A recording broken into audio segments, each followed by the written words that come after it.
If you looking to generate amazing AI images for your business, for a project, for your brand, whatever it is, this video is for you.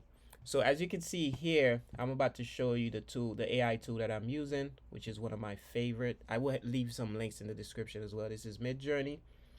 And I was just trying to, I was working on this project not too long ago. I just wanted to like, I was on TikTok and I seen like a couple guys, they were making like a baby fighting a cat or a baby fighting a tiger or whatever it is.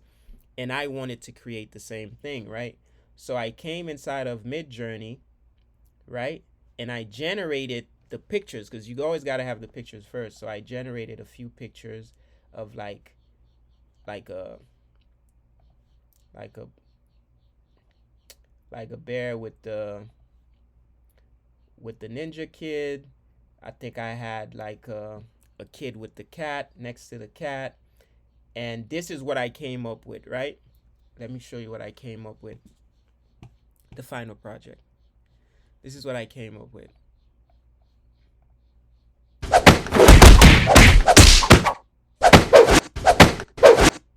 And all that came from a picture. And I think I got like 8,000 views from this specific one on a YouTube short. And I think I did like 20 or 30 of them. But the point is, everything start with a picture. Then you take the picture and turn it into a video. And then you add sound effects to it. And this is how I came up with that. So if you want to do something similar, the very first step would be you need to know what kind of prompt you're going to use to generate the picture.